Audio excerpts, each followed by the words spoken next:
Hello, hello, and welcome to the Tip of the Iceberg podcast, brought to you by SI Fan Nation and InsideThePenguins.com. I'm your host, Nick Berlansky, joined as always by Nick Horwat, and a new chapter of Tip of the Iceberg was just started. I'm so excited for what's to come. I'm so excited for this episode because who would have thought 3 episodes into the offseason, we're already talking about a player signing?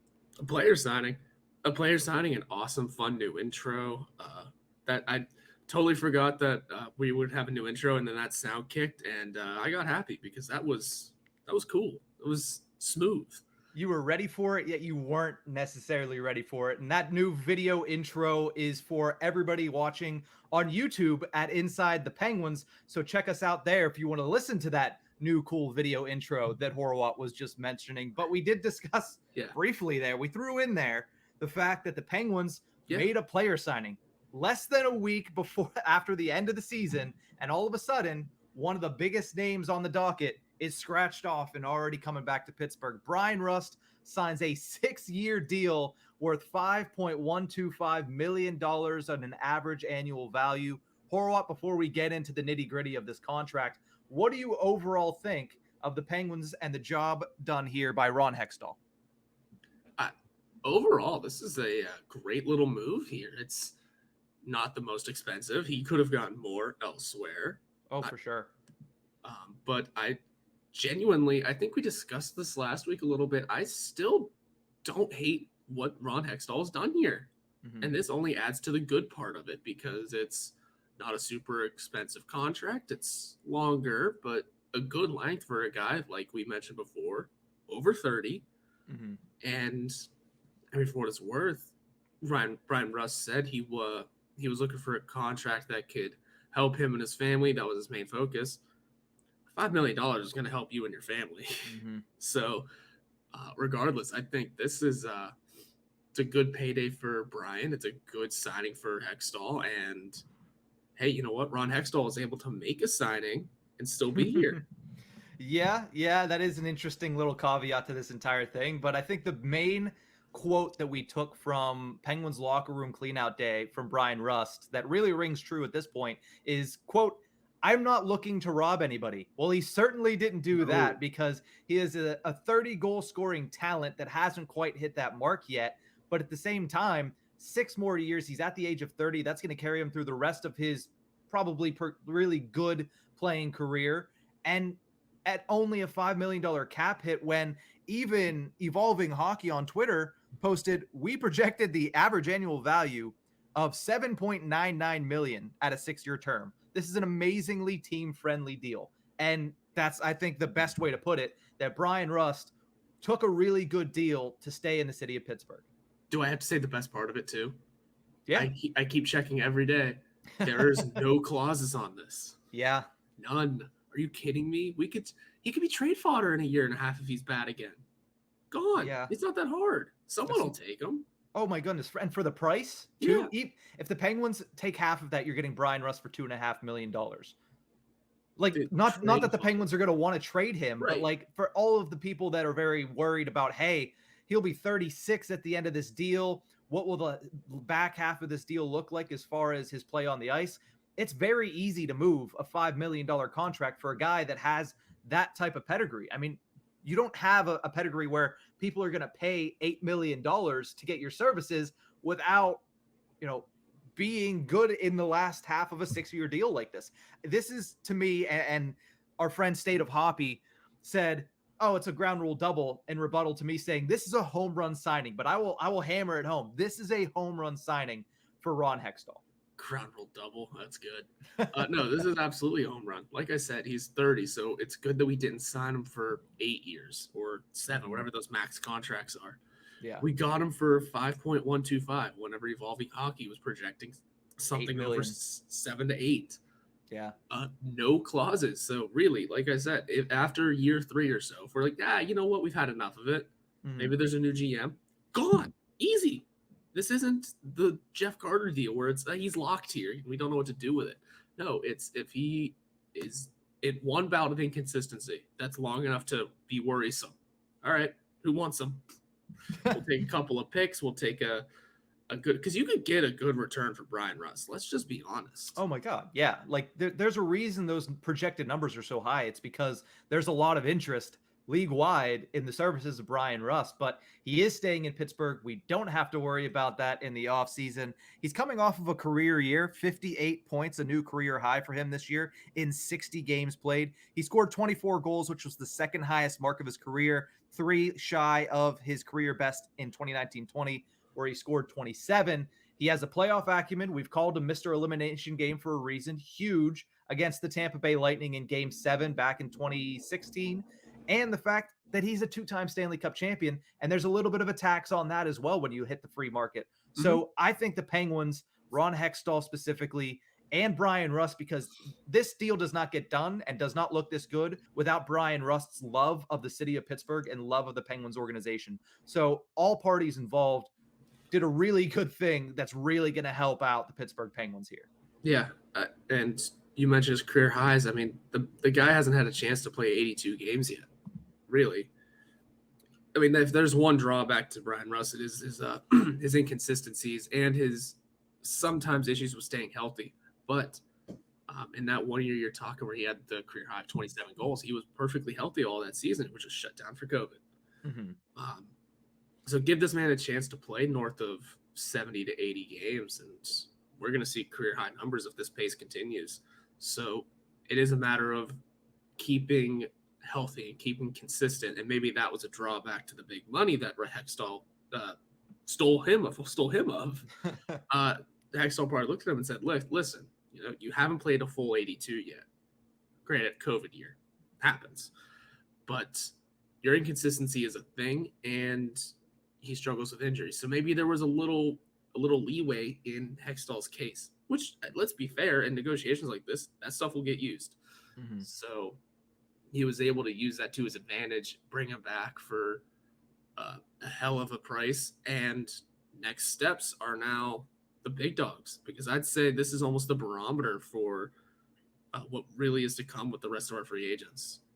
Yeah, and we'll talk about that here in a couple minutes. I think the big thing is, and if you want to check out my thoughts on everybody taking a little less money, I wrote an article about that's out now at InsideThePenguins.com. But the big thing about this is the fact that he's not just a top 6 scoring forward. Bryan Rust can play the power play. Bryan Rust, as you saw after the trade deadline, because of the departure of Dom Simone and the departure specifically of Zach Aston-Reese, you saw Bryan Rust start to play the penalty kill a lot more. He's a guy that is fantastic in the shootout, even though he doesn't get used very often. He's great defensively. And when we talk about Jake Gensel and the fact that he's not that defensive, we talk about Sidney Crosby, who is really good defensively, but Bryan Rust is also, like we said, he played on the power or penalty kill. He's also a very, very good penalty killer. He's good in all facets of the game. And when you get a guy like that with the ability to score 30 goals for only $5 million, I cannot stress this enough. That is so good as far as contracts are concerned. I said last week, I'm not going to pay him more than I'm paying Jake Gensel if I'm the Pittsburgh Penguins. And not only did they not get there, they saved basically $1 million a year. It's just an amazing, amazing deal all the way around. I know there's some drawbacks. It is a 6-year deal for a 30-year-old. I'm looking at that, but we already talked about that. The movability of this contract makes the term not that scary going towards the end of that contract. So I really liked it, specifically because he's an all-around player. He has the ability to score 30 goals in a season if he stays healthy. He can play top line, second line, shoot. At the end of this contract, he could be a good third liner that puts in 10 to 15 goals a season and plays defensively responsible. That is perfectly fine. But at the same time, I mean, you just look at this contract and the deal that was done. You mentioned the Hextall caveat. Hey, he can still pull the trigger. Hextall will be talking to the media with his year-end press conference at 3:00 today, which is Monday, May 23rd. We will not have the results of that, but we will obviously be discussing it later this week on another episode of The Tip of the Iceberg. I was not surprised because of how good the contract is for all parties involved. I feel like if he is in that situation where, Fenway Sports Group is like having him on probation, as it were. Please literally write out our future. Yeah, I think he would have to probably go through them with everything, but the second this came across their desk, they'd be like, yeah, just do it. Yeah, I do still think it is impressive that, like I mentioned, the literally writing out of the future Yeah. of the organization. I mean, let's just tell it like it is. If he handed in a paper that was a failure, if he handed that essay into the teacher and the teacher went, "This is a bad thing," he'd be gone. Yeah, they would not have waited on it. We discussed the Ray Shiro firing from 2014. We saw all the parallels right away. It was shortly after a 3-1 series, blowing his 3-1 series lead against the New York Rangers, and Ray Shiro was fired 3 days later. Mm-hmm. We were on the fourth day recording our podcast saying, well, he's made it an extra day. And we weren't sure if we were going to be talking on a new episode with Ron Hextall still as our GM. Mm-hmm. Well, here we are, and he's making moves. Not making moves, but he's making signings. Yeah. I'd say that for at bare minimum, that is the step in the right direction of Hextall is staying here.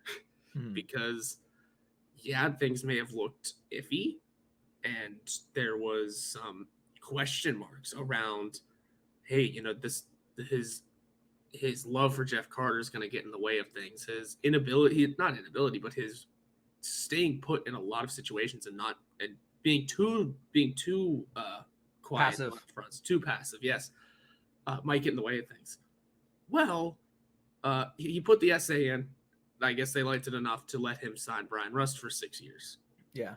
So, does that mean he's here to stay? They're also giving him an end of season press conference. They're giving him a press conference. Sorry, mm-hmm. I can't think this morning. Yeah, but they're giving him a little press conference here. Mm-hmm.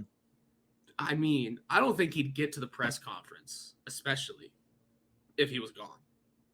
Sure, maybe Fenway would have to act fast, but to keep Ron Hextall around, you have to make these signings that we have to make or want to make these negotiations like Rust, Malkin, Letang.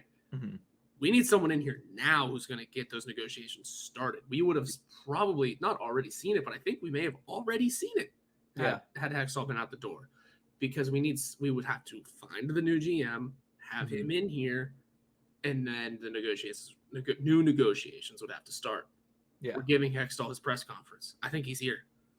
Well, here's the thing. For the sake of not going over this every single episode until he either leaves or until it's puck drop next season. Yeah, until it's puck drop.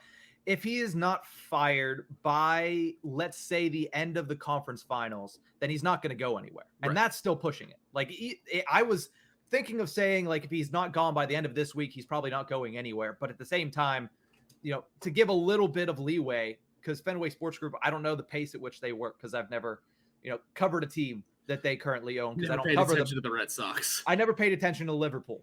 So to be completely honest, I'm not really going to get into the rest of that. We'll see what happens with that. But as of right now, a good signing of Bryan Rust. And here is where that leaves the Penguins starting roster heading into next season. As of right now, lots of question marks still. Gensel, Crosby, and Rust. At the very least, the Penguins will have a top line. Zucker, no second line center, no right wing. Rust is technically the only right wing that is currently on the roster. McGinn and Carter on the third line, and O'Connor, Bluger on that fourth line. And this is just of players that were on the NHL roster at the end of the postseason. So this is what we're working with right now going into the offseason, Rust being obviously the newest addition. Yeah, because you could dig into the minors a little bit and fill in some spaces. I mean, you could add Zahorna, Puustinen, all those guys if you wanted, but this is realistically what the lineup is looking like right now. I don't even think Zahorna has a deal right now. It could be wrong. I was just looking for that because I know he was one of the names. I thought he signed a 2-year deal last offseason, but nonetheless. Nonetheless, of course, I just can't find his name. That's all. Or even, you said Puustinen. He definitely has 2 years. He's a left winger though, so there's a little bit of a issue. There's Zahorna. Yes, 2 years, all good. Yeah. I mean, you could fill names, whatever you wanted to do. Philip Hollander could slide in there if you really wanted to. Mm-hmm.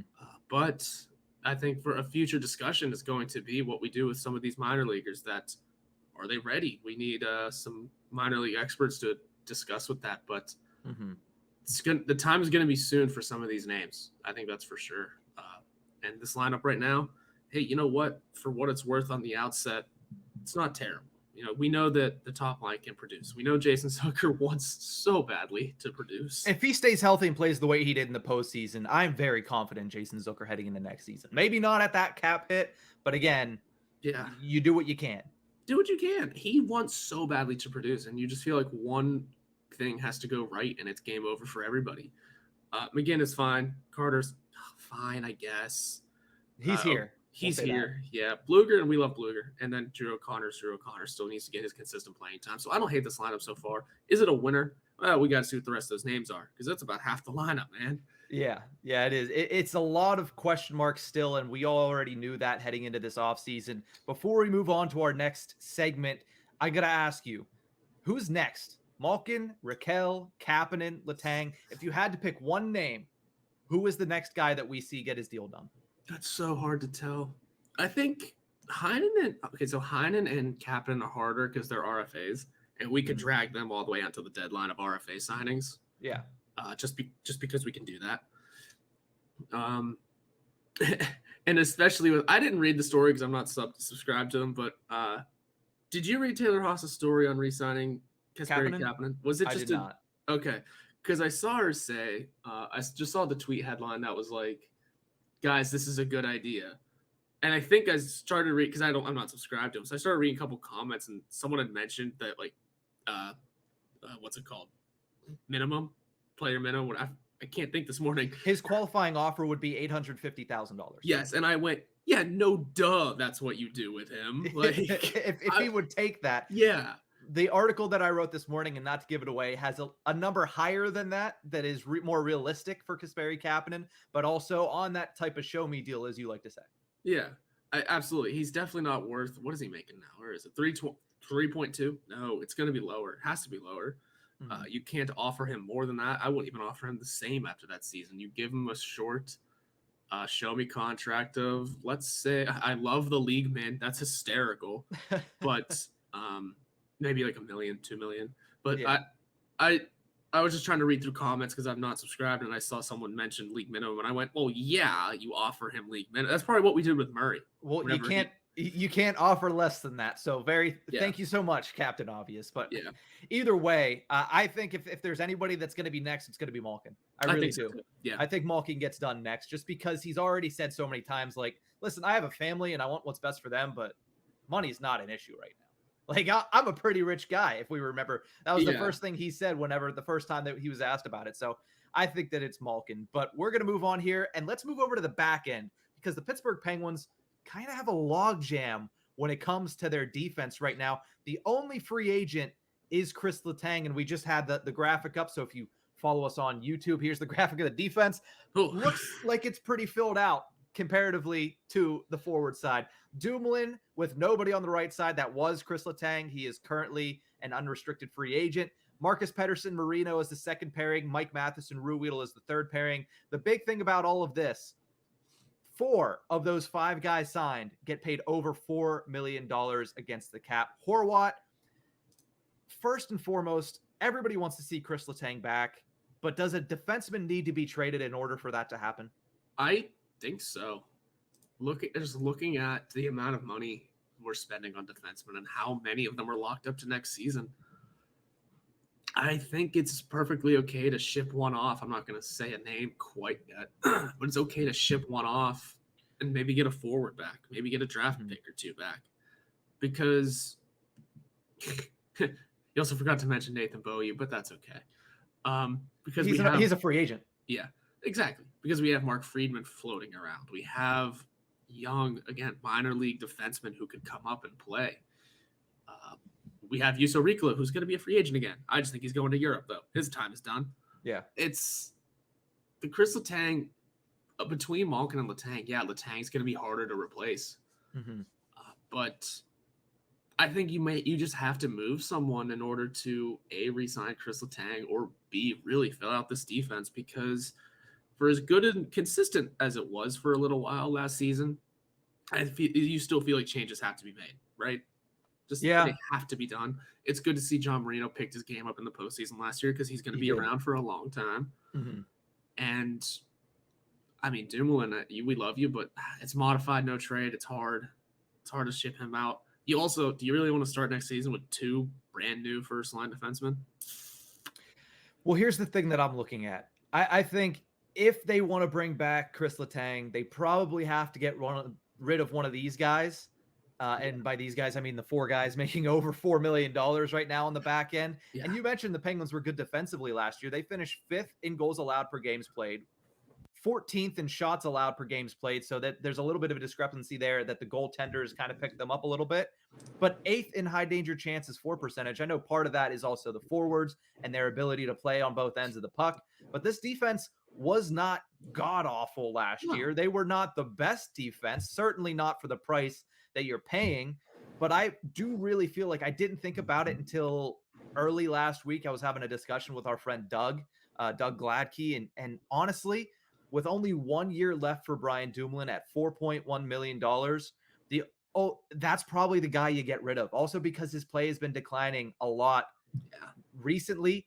I think the Penguins missed him in the playoffs. Don't get me wrong. I think that it would have been huge if he played in the playoffs for them and did not have that MCL tear. But he's also coming off of that, which is going to make him harder to move specifically for the $4.1 million. So you would have to get a lowly team that's not expecting to do anything next year, i.e., the Coyotes, to eat that contract. And you're going to have to probably pay for that. And I'm not necessarily sure the Pittsburgh Penguins are ready to do that. It's been 2 seasons that they've been rumoring Marcus Pettersson. So I think if they can't get rid of Dumoulin with that 1 year left, because it's probably the easiest move despite him coming off the MCL surgery, Marcus Pettersson might be the guy. Not that he's bad, but just there's too many guys and not enough cap space. And honestly, the Penguins should not be giving up on John Marino, specifically after his performance in the postseason.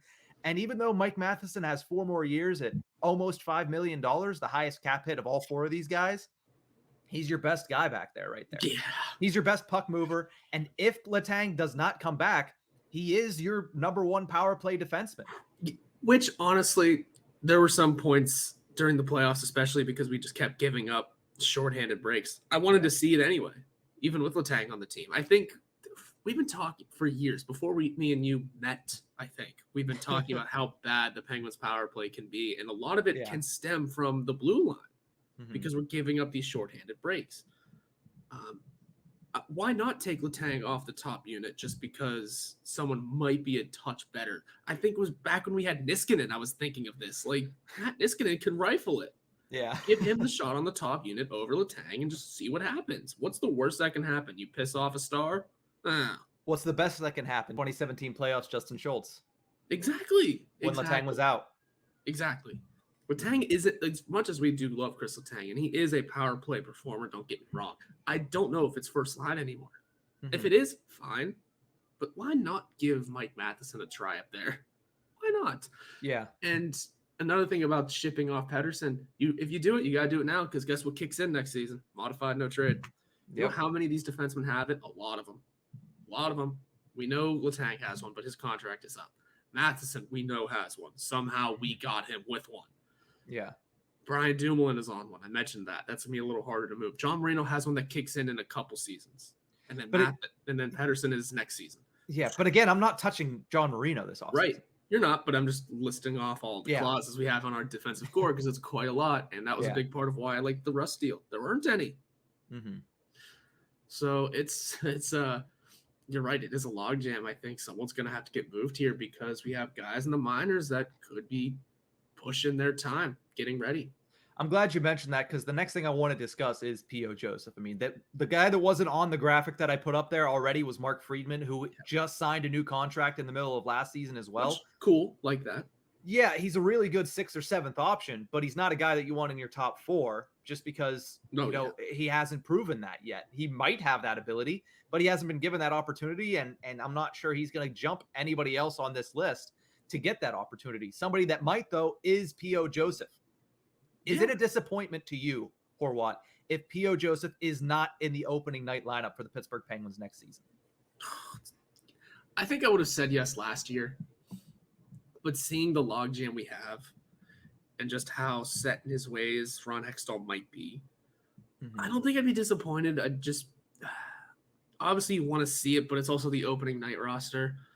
I think I would be. Because he does need to get his NHL playing time eventually. We've been saying that for a long time. I know we've seen him in the league. I know we've seen him play before. We've seen him play at a high level before. We've seen him play first line before. Mm-hmm. It's frightening. So he has the experience. I think it is time to give him his full due. Yeah, I think I'd be disappointed, but it's a disappointment I think I'd get over quickly. But it's one that I do, but it's something I do want to see in the very near future for him is P.O. Joseph in this lineup regularly. Yeah. Because we know he can do it. A lot of the guys, and there are a lot of RFAs in the minors, but a lot of guys down there still need new contracts. But again, RFA signings should be easy for minor leaguers. Am I right, guys? You would think so, but I think the biggest thing for me is, to me, it would be a massive disappointment. I know he's young, and he is currently not under contract. They're going to have to re-sign him, but he hasn't really done anything in the NHL, so it's not like he's going to command too much money. He's only 22 years old, which I get is very young for a defenseman, but for a league in which young defensemen are starting to take over, and for how good he is, I mean, I wanted to get the video. I wasn't able to because of just time constraints.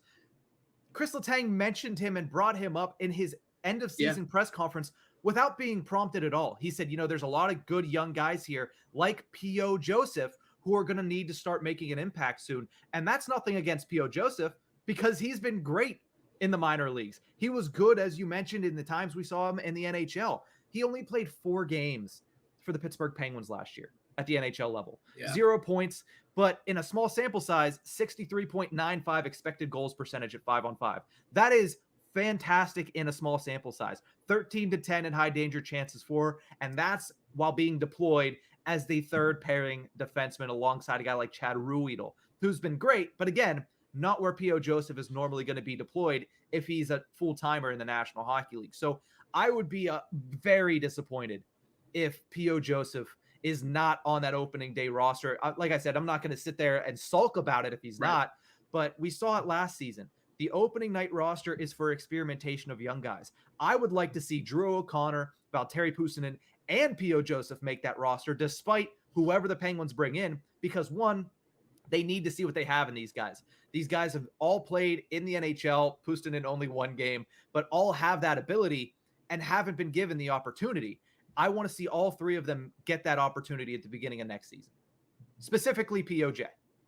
Yeah, and I know it's the AHL, but man, in 61 games last season, he had 33 points.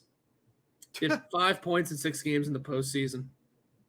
I mean, I know he's not a replacement for Chris Letang. Nobody is. Let's get that straight.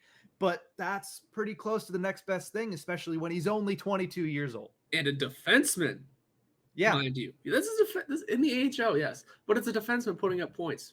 And Letang may have mentioned it. Sure, it may have just been one French-Canadian to another. But guess what?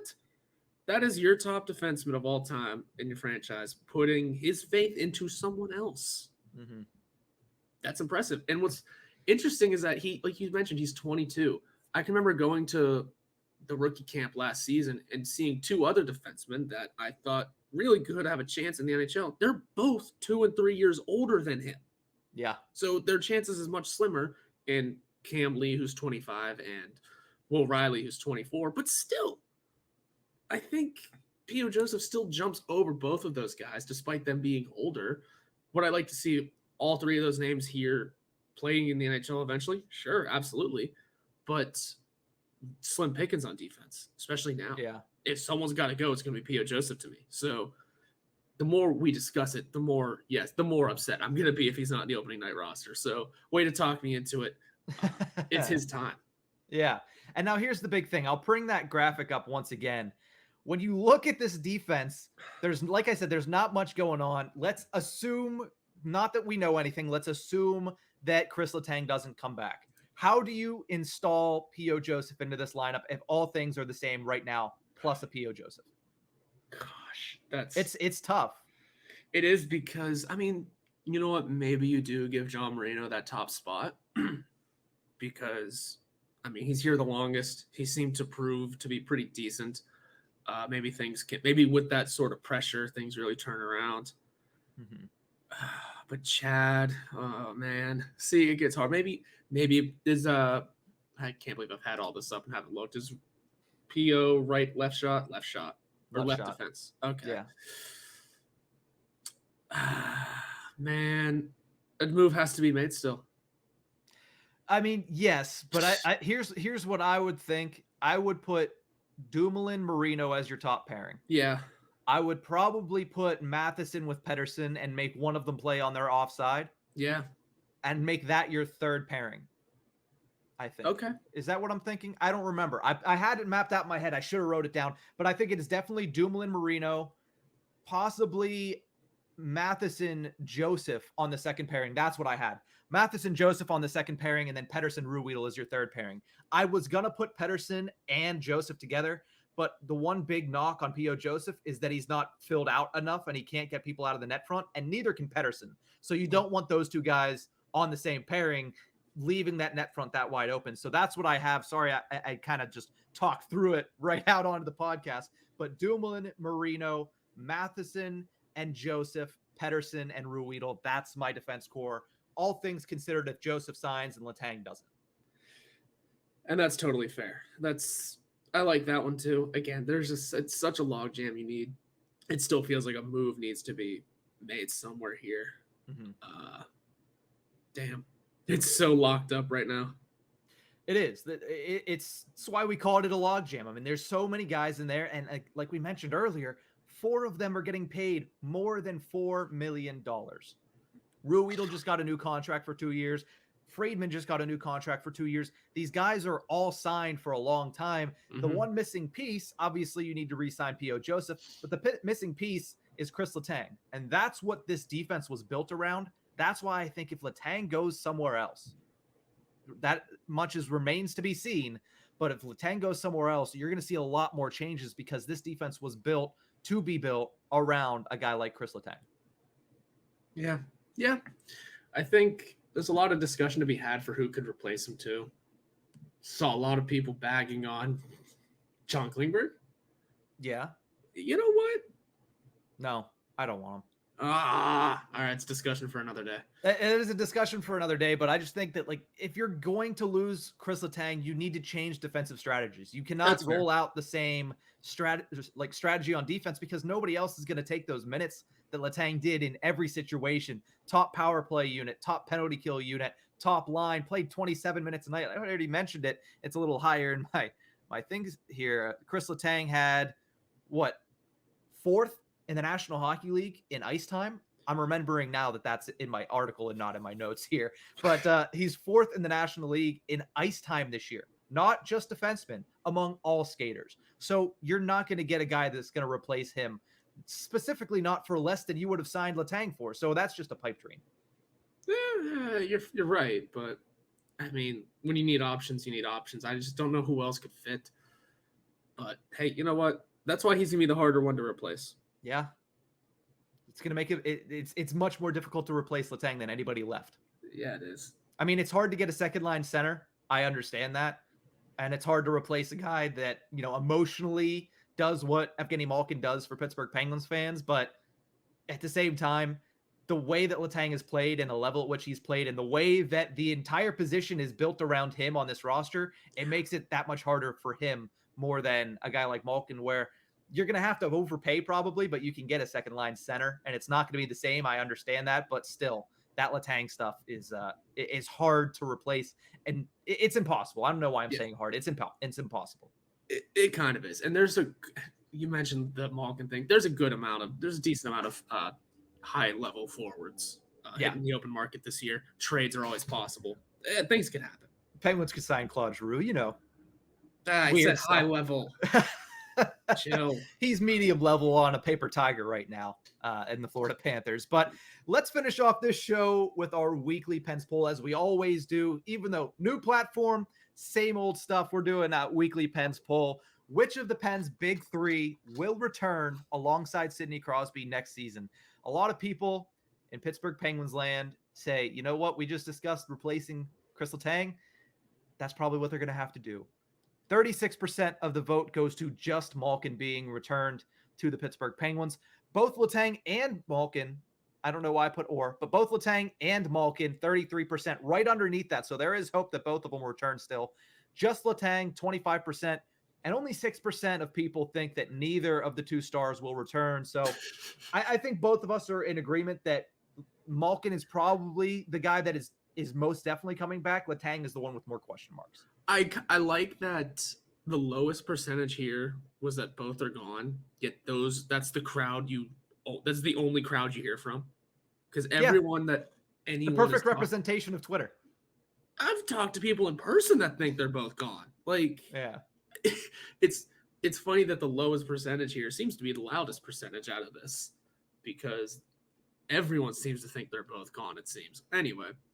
Yeah, I just don't think Crystal Tang's gonna budge on what he wants. Malkin might, which is fine. I don't think we're gonna get him at 5.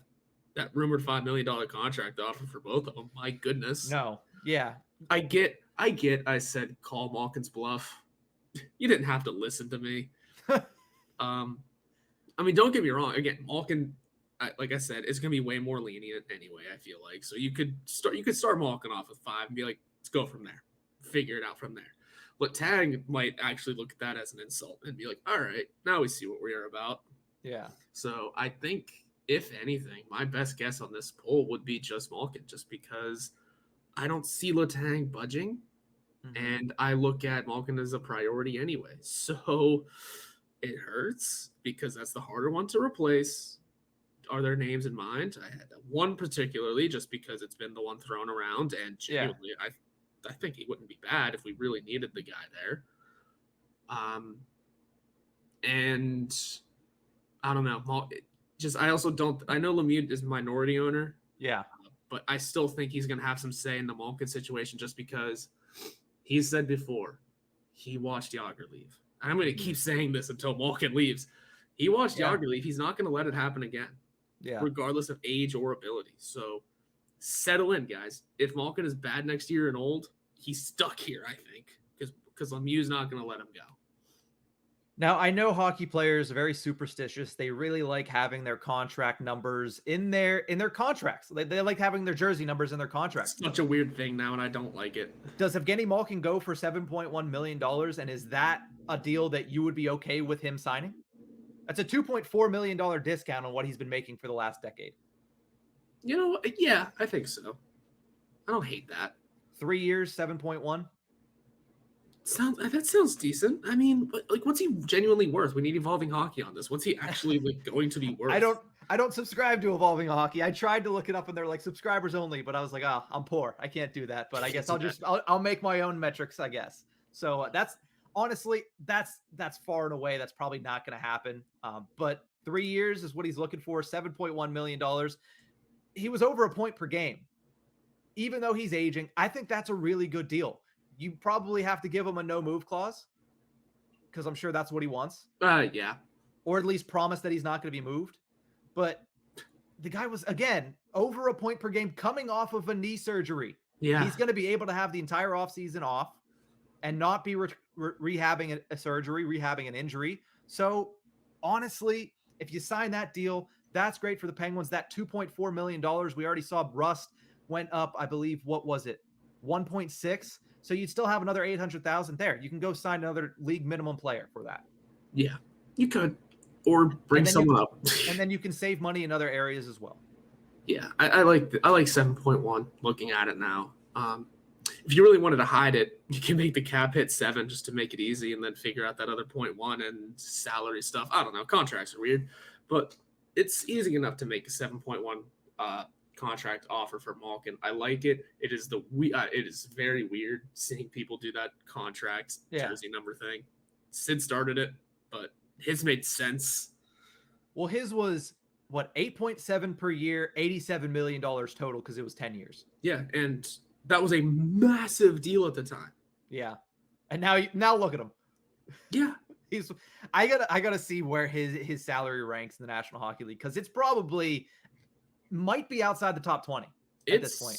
I think it's still relatively high, just because NHL contracts aren't huge. How do I find that? I know I can. Well, I know. I don't know. I guess while you're looking that up, I guess I could continue to discuss this. But if Malkin doesn't, like, if you want to go with something lower than that, and if you're saying, hey, 7.1 still too high, and you want to do the whole numbers in contracts thing, Lemieux could really put a stamp on this and say, hey, I still have a hand on the wheel. 6.671. There you go. I hate it here. That's the average annual value for Evgeny Malkin's next contract. 6.671. There you go. That would be a very clear indication that Mario Lemieux is still very much hand on the wheel.